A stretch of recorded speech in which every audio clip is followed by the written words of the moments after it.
देख रहे हैं BBC 24/7। मैं हूं आपके साथ वानी। आज हम दिल्ली के बत्रा अस्पताल में मौजूद हैं। हमारे साथ माननीय गेस्ट मौजूद हैं डॉक्टर SCL गुप्ता जी।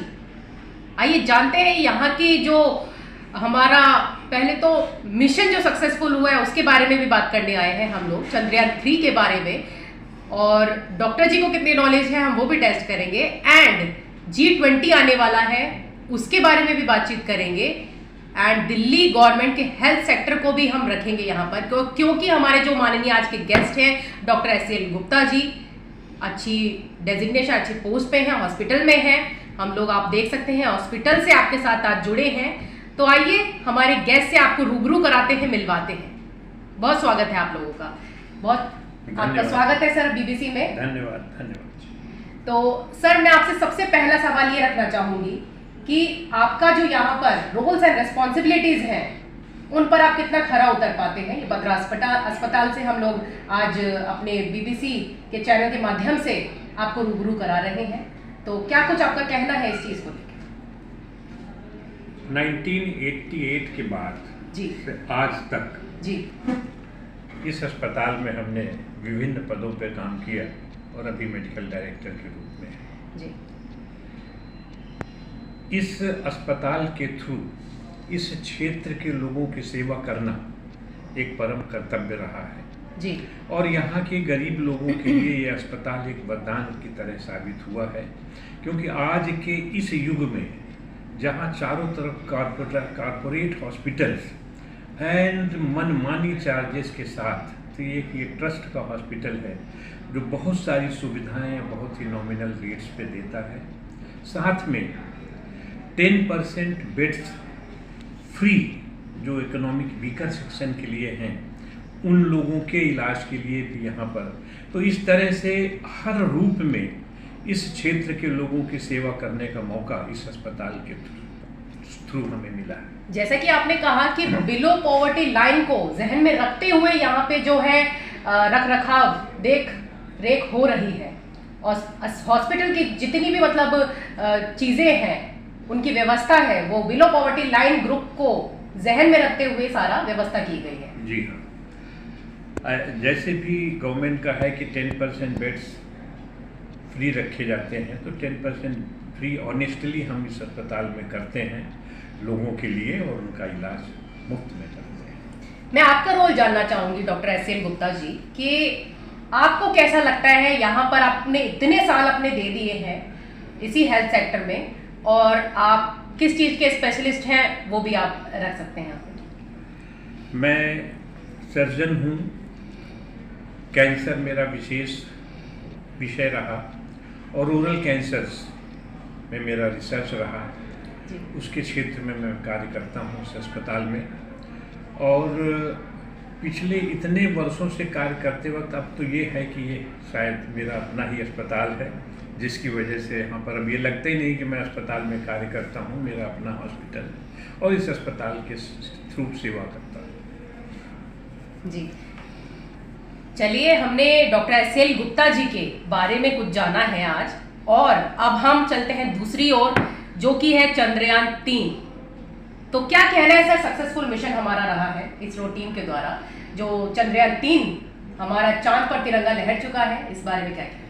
सबसे पहले तो दिल की गहराइयों से मैं उन सब वैज्ञानिकों का अभिनंदन करता हूँ, प्रणाम करता हूँ जिन्होंने एक ऐसे मिशन को सक्सेसफुल किया है जो एक बार अनसक्सेस होने के बाद और आज पूरे विश्व में भारत का नाम रोशन किया है। और साथ में वो पूरी जनता, इस देश के 135 करोड़ लोगों को भी अभिनंदन करता हूँ कि जो भी कार्य वैज्ञानिकों ने किया है इन 135 करोड़ लोगों के आशीर्वाद के साथ, उनके प्यार के साथ ये कार्य किया है।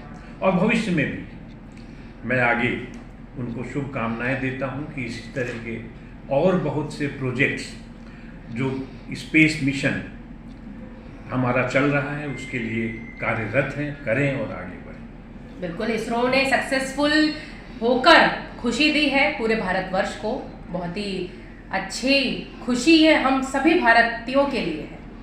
आइए अब हम जानते हैं G20 के बारे में डॉक्टर SCL गुप्ता जी से कि हमारी जो इकोनॉमी ग्रोथ डेवलपमेंट कंट्री के लिए जो सोचा जा रहा है, क्या सोचा जा रहा है और क्या है ये G20? जी देखिए, G20 का अगर मैं इतिहास सोचूं क्यों G20 बना आखिर, जी आपको याद होगा 1997 में पूरे एशिया में एक इकोनॉमिक क्राइसिस हुई थी। मुझे भी पता है, मैं उस दिन चाइना जा रहा था, फ्लाइट में था, और मुझे फ्लाइट में ही मैसेज आया, पता चला कि क्रैश हो गई इकोनॉमिक मार्केट एशिया की। जब तक मैं पहुंचा चाइना में तो हाहाकार मचा हुआ था, पूरी एशियन मार्केट्स क्रैश हो गई थी।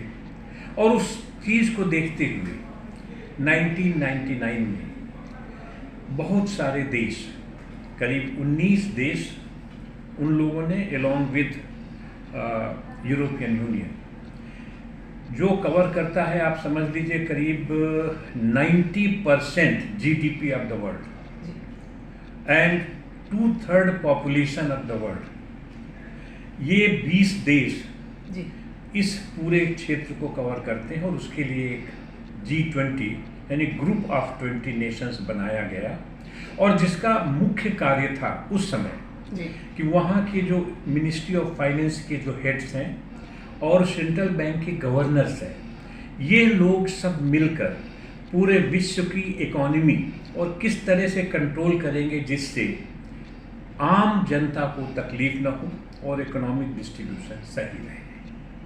ये प्राइम उद्देश्य रहा।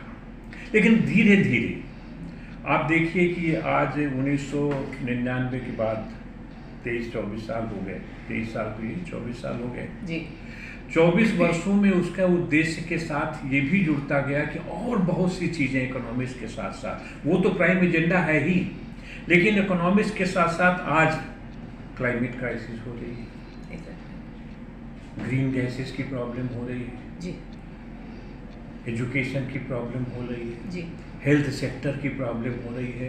तो फिर gradually head of the states इस पे जुड़ते गए, जी और आज ग्रुप 20 की जो मीटिंग दिल्ली में हो रही है, तो इसमें करीब 44 देशों के हेड्स आ रहे हैं, जिसमें 20 तो जो मेंबर्स हैं और बाकी इनवाइटेड मेंबर्स हैं। ये लोग आकर यहाँ पर मंथन करेंगे डिफरेंट सब्जेक्ट्स में। और स्पेशली आप इस समय महसूस कर रही होंगी पूरे वर्ल्ड में क्लाइमेट की प्रॉब्लम है, क्राइसिस है। अभी अमेरिका में चल रहा तूफान आ रहे हैं, कितने लोग मर गए। हमारे यहाँ उत्तराखंड और हिमाचल में क्या हो रहा है, पूरे उत्तर प्रदेश, झारखंड, बिहार में सूखा पड़ा हुआ है, धान की फसल खराब हो गई। तो ये जितना जो कुछ भी हो रहा है जी ये आज बड़ा महत्वपूर्ण विषय है, और इन सब विषयों पे एक बात करके एजेंडा निकलेगा। और हम समझते हैं कि G20 एक बहुत ही सक्सेसफुल मिशन होगा हमारा जी और भविष्य में भी हम चाहते हैं, हम शुभकामनाएं देते हैं कि इसी तरह से कार्य चलता रहे और आम जनता को उनके हित में अच्छे अच्छे निर्णय होते रहे। बिल्कुल 8 से 10 सितंबर का जो है अवकाश भी इसके उपलक्ष्य में रखा गया है G20 आने की खुशी में, और काफ़ी जो है देशों से गेस्ट आ रहे हैं, मेहमान, इस कारण ताकि उनके आने जाने में कोई दिक्कतें ना आए। तो बैंक्स, एजुकेशन इंस्टीट्यूट्स, इन सबको जो है थोड़ा सा holiday, Delhi government announced holiday for this. मैं तो नहीं कहूँगा is not an holiday, administrative setup ऐसा है कि नई दिल्ली एरिया में स्पेशली जहाँ पर ये लोग रहेंगे, क्योंकि जो 40 हेड्स आ रहे हैं, 44 हेड्स आ रहे हैं, हेड स्टेट, उनके साथ बड़ा बड़ा पैराफिनेलिया चलता है, उनके साथ सब लोग कहीं ना कहीं सब रुकेंगे। तो कोशिश करेंगे कि, और देश हमारा मेहमानबाजी में तो आपको पता ही है, तो ये हमारे लिए हमारे मेहमान हैं और एक उद्देश्य के साथ, क्योंकि देखिए ऐसा है, हमने अब इस साल का जो हमारा एजेंडा है G20 का, वो वसुधैव कुटुंबकम का। हमने वसुधा को अपने कुटुंब के साथ जाना, और उसके साथ हमारे प्रधानमंत्री माननीय नरेंद्र भाई मोदी जी का जो उद्देश्य है वो बिल्कुल साफ है, वन अर्थ वन नेशन, एक ही अर्थ है, एक ही नेशन, पूरी दुनिया आपकी, और उसी हिसाब से उनके प्रोग्राम्स हैं। तो इस उद्देश्य के साथ हम इस मीटिंग को कर रहे हैं। चूंकि इस मीटिंग में कोई सेक्रेटेरिएट नहीं होता है, G20 का कोई ऑफिस कहीं पे नहीं होता है। तो वो क्या करते हैं कि एक साल पहले जहाँ हो चुका है, जैसे इंडोनेशिया में हुआ, इस साल इंडिया में होने वाला है और नेक्स्ट ईयर ब्राज़ील में होगा, तो तीनों देश मिल करके अपना टेम्परेरी सेक्रेटेरिएट बनाते हैं और उस प्रोग्राम्स को आगे ले जाते हैं। तो बहुत ही डेप्थ नॉलेज सर ने शेयर किया हमारे साथ। डॉक्टर SCL गुप्ता जी आज हमारे साथ माननीय गेस्ट मौजूद रहे हमारे BBC के द्वारा। एंड अब हम बढ़ते हैं दिल्ली गवर्नमेंट हेल्थ सेक्टर की तरफ। क्या कुछ चेंजेस आने जरूरी हैं, या जो अभी चल रहा है करंट सिनेरियो हेल्थ सेक्टर की बात कर रहे हैं, is it okay with doctors as well, या फिर कुछ चेंजेस की जरूरत है? फ्लक्चुएशंस तो आने जायज सी बात है, हर चीज में फ्लक्चुएशन होता ही है। तो डॉक्टर जी का क्या कहना है इस पर? आइए डॉक्टर SCL गुप्ता जी से शब्द लेते हैं इस पर। देखिए, दिल्ली एक ऐसी जगह है जहाँ पर पूरे देश के लोग आते हैं जी, और ये सोच के आते हैं कि और कुछ कहीं नहीं होगा, दिल्ली में तो हो ही जाएगा, क्योंकि यहाँ पर प्रीमियर इंस्टीट्यूट्स हैं like All India Institute of Medical Sciences, Loknayak Jayaprakash hospital, Safdarjung hospital, बड़े बड़े हॉस्पिटल्स हैं। तो लोग आसपास का जो ड्रेनेज एरिया है, और अभी तक चूँकि देश में एक ही एम्स हुआ करता था, थैंक्स टू नरेंद्र भाई मोदी गवर्नमेंट अगेन, कि उन्होंने इंस्टीट्यूट्स का डिस्ट्रीब्यूशन किया और करीब करीब हर स्टेट में एक ऑल इंडिया इंस्टीट्यूट बनता है, जिसकी वजह से उसकी वजह यह है कि इसको हम कितना कम से कम ऐसा कर सकें जिससे लोग वहाँ से यहाँ तक आने में तकलीफ न हो। आप खुद महसूस करते हैं जब आप अपने क्षेत्र से, अपने घर से बाहर निकलते हैं, और सब ऐसी बीमारियों के लिए तो खून कहाँ से आएगा, दवा कहाँ से आएगी, कहाँ रहेंगे, हर चीज़ की प्रॉब्लम है इन शहरों में। उसके लिए जो डिसेंट्रलाइजेशन हुआ है वो बहुत ही अच्छा सराहनीय कार्य है, जिससे जहाँ के लोग हैं, मान लीजिए उड़ीसा है, वहाँ भुवनेश्वर में एम्स है, तो फिर उड़ीसा की जो पॉपुलेशन है वो एम्स भुवनेश्वर चली जाएगी, तो लोग यहाँ पर नहीं आएंगे। दूसरी वजह होती है सेंटर होने की वजह से, चूँकि पूरे 700-800 मेंबर पार्लियामेंट यहीं रहते हैं, चाहे वो राज्यसभा के हों चाहे लोकसभा के हों, तो उनके क्षेत्र के लोग उनकी वजह से भी यहाँ पर आते हैं। तो इस तरह से मरीजों का एक मेला लगा होता है, तो नेचुरली यहाँ पर फैसिलिटीज़ तो और ज़्यादा देनी चाहिए। साथ में कुछ हॉस्पिटल्स हैं जो अभी पड़े हुए हैं, बने हुए, उदाहरण के तौर पे इसी क्षेत्र में अम्बेडकर हॉस्पिटल 200 बेड का बना हुआ अस्पताल है। आप बाहर देखें तो वहाँ लिखा होता है कि बेड अवेलेबल 200, अब बेड ऑक्यूपाइड 0। ऐसी सिचुएशन पे देखिए, कोविड था, ख़त्म हो गया है। कोविड के लिए बेड रखना कि भाई अभी ठीक है तो एक सर्टेन परसेंटेज ऑफ बेड्स रख दीजिए कहीं पर भी, और जब भी अगर कोई ऐसी आपदा आती है तो बड़े आराम से आप अरेंज भी कर सकते हैं जी। परंतु अस्पताल के बेड्स को खाली रखना, उन 200 गरीब मरीजों को जो इनको एडमिट होकर इलाज हो सकता है, तो सरकार को ज़रूर चाहिए कि उसको जिस तरह से भी हो वहाँ पर सामान, इंफ्रास्ट्रक्चर, चिकित्सक, नर्सिंग सबका इंतज़ाम करें, जिससे वो एक रनिंग हॉस्पिटल बने। नंबर 2, बहुत सारे हॉस्पिटल्स हैं जो हॉस्पिटल रेफरल सेंटर्स बन के रह गए हैं। इन हॉस्पिटल्स में फैसिलिटी है लेकिन अकाउंटेबिलिटी नहीं है। अगर अकाउंटेबिलिटी हो जाए, मान लीजिए एक पेशेंट आता है एक बीमारी का और वो बीमारी वहाँ पर मैनेज हो सकती है, तो वो पेशेंट दूसरे सेंटर में रेफ़र होके क्यों जाए? क्योंकि ऑलरेडी जितने रेफरल सेंटर्स हैं बड़े अस्पताल, वो ऑलरेडी ओवरलोडेड है पेशेंट्स। तो वो बीमारियाँ जो मैनेज हो सकती हैं, उदाहरण के लिए सर्जरी में अपेंडिक्स की सर्जरी, नॉर्मल सिजेरियन सेक्शन है। अब सिजेरियन सेक्शन अगर आप 200 बेड का कहीं पे हॉस्पिटल है तो सिजेरियन सेक्शन क्यों नहीं हो सकता? फॉर एवरी सिजेरियन सेक्शन या for every small paediatric ICU बच्चे को आप भेजते हैं, तो एक अस्पताल पे लोड बहुत हो गया क्योंकि वो टर्सरी केयर हॉस्पिटल है। वो टर्सरी केयर हॉस्पिटल किसी दूसरी जगह रेफर नहीं कर सकता क्योंकि that hospital is a ultimate. Accountability हो जाए, उन अस्पताल का सही इस्तेमाल हो जाए, तो आप देखेंगे बहुत सारी चीज़ें सॉल्व हो जाती हैं। बहुत सारी चीज़ें सॉल्व हो जाती हैं। मैं तो समझता हूँ कि कम से कम लोड्स कम हो जाएगा। आप हर व्यक्ति, उसको चेस्ट पेन होता है, वो ऑल इंडिया इंस्टीट्यूट में चला जाता है जी। छोटे सेंटर्स हैं, उनकी इमरजेंसी भी इतनी मजबूत होनी चाहिए, उन इमरजेंसी में भी 10 बेड का आईसीयू होना चाहिए और फैसिलिटी होनी चाहिए, क्योंकि 90% वर्क है वहाँ पर, 90% फैसिलिटीज़ हैं वहाँ पर। सिर्फ ऑगमेंटेड फैसिलिटी चाहिए जिससे उस पेशेंट को वहाँ पर मैनेज कर सके। 50-60% प्रॉब्लम इसी में सॉल्व हो जाएगी।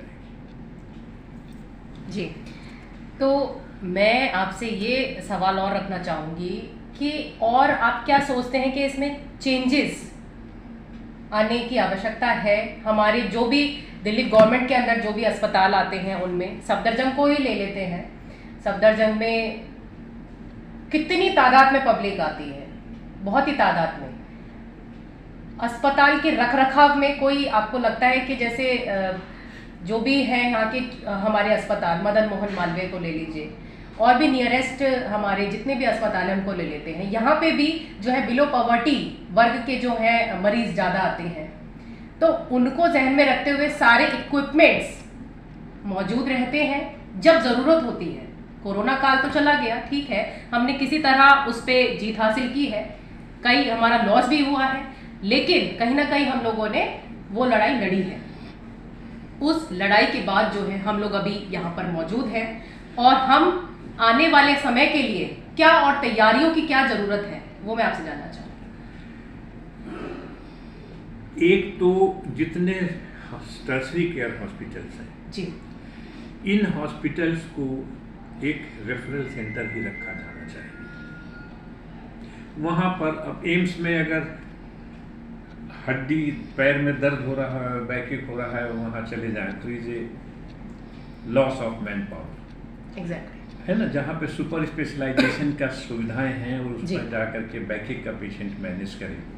तो कुछ ऐसा करना चाहिए कि जैसे एम्स का है, एम्स के साथ एक ओपीडी सेंटर खुल जाए जिसका छटनी वहीं पर हो जाए जी, और वहाँ से प्रॉपर रेफरल होके पेशेंट जाए, तो जिससे लोड कम हो जाता है।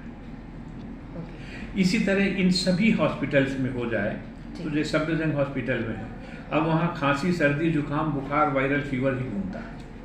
अब इतना इस सुपर स्पेशलिटी हॉस्पिटल है और वहाँ पे सर्दी, जुकाम, बुखार ही चलेगा और उसी के पेशेंट्स ही एडमिट होंगे, तो मैं तो कहता हूँ कि रिवर्स रेफरल होना चाहिए।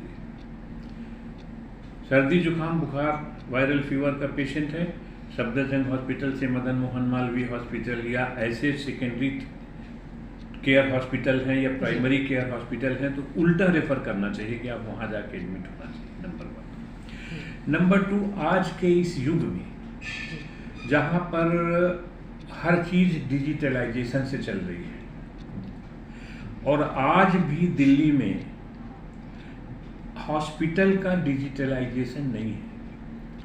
100 अस्पताल हैं, कितने आईसीयू बेड्स हैं, किस अस्पताल में कितने बेड खाली हैं। एक पेशेंट अगर उसको ब्रेन हेमरेज हो गया तो लिए एम्बुलेंस में घूमता रहता है, यहाँ बेड नहीं खाली तो वहाँ जाओ, वहाँ नहीं खाली तो यहाँ जाओ, यहाँ नहीं खाली तो यहाँ जाओ। क्या ये डिजिटल सिस्टम से नहीं जुड़ सकता कि एक जगह हो जहाँ पे पूरे अस्पताल के आईसीयू बेड्स पता हो? ट्रेन का टिकट जाइए पूरी कंट्री का मिल जाता है, तो दिल्ली भर के अस्पतालों का नहीं मिल सकता। इस क्षेत्र में सोचना चाहिए। मरीजों की बहुत सारी तकलीफ़ें सिर्फ इसी से कम हो जाएंगी कि वो बेचारा आता है और उसे पता है कि गंगाराम अस्पताल में बेड नहीं है, अपोलो अस्पताल में बेड नहीं है, तो वहाँ पे क्यों जाए बेवकूफ़ बने, जहाँ बेड सीधे वहाँ चला जाए। तो इन बेड्स की अकाउंटेबिलिटी भी कहीं ना कहीं से होनी चाहिए। बहुत ही खूबसूरत बात सर ने रखी है कि अगर हेल्थ सेक्टर में डिजिटलाइजेशन ऐड किया जाए तो ये बहुत ही हम लोगों के लिए जो है अच्छा साबित होने वाला है। अगर इस चीज़ को एडप्ट किया जाए तो दिल्ली गवर्नमेंट हेल्थ सेक्टर की बात कर रहे हैं हम, हॉस्पिटल्स में अगर जो पब्लिक है, हमारी आम जनता है, अगर उनको पता चल जाएगा कि इस अस्पताल में जो है बेड्स नहीं अवेलेबल है, तो वो वहाँ पे जाने आने का समय जो है ना गंवाते हुए वहाँ जाए जहाँ पर उनके लिए उपलब्धि बेड वो ले सकते हैं। बहुत ही अच्छी और खूबसूरत विचार जो है SCL Gupta ji, doctor SCL Gupta ji Batra अस्पताल से हमारे साथ जुड़े। उन्होंने अपनी सारी जो है चीज़ें बहुत ही अच्छे तरीके से रखी हैं। चंद्रयान 3 हमने आज उनके साथ शेयर किया, उसकी ग्रीटिंग्स, एंड G20, साथ ही हेल्थ सेक्टर को भी हमने रखा है। तो जाते जाते क्या और कहना चाहेंगे सर? आपके सारे विचारों के लिए मैं बहुत आभारी हूँ कि आपने सारी अच्छी बातें जो है हमारे साथ शेयर की हैं। और क्या कहना चाहेंगे सर जाते जाते? जाते जाते तो मैं यही कहूँगा कि जो मैंने कहा है आपके माध्यम से जी, जो लोग सुने, अगर सरकार के लोग भी सुने जी, तो इसकी उपेक्षा न करें, इस पे अमल करें। और ऐसी फैसिलिटीज़ अगर हो जाती हैं तो आम जनता के हित में होगा और बहुत सारे लोगों की परेशानियां कम हो जाएंगी। बिल्कुल।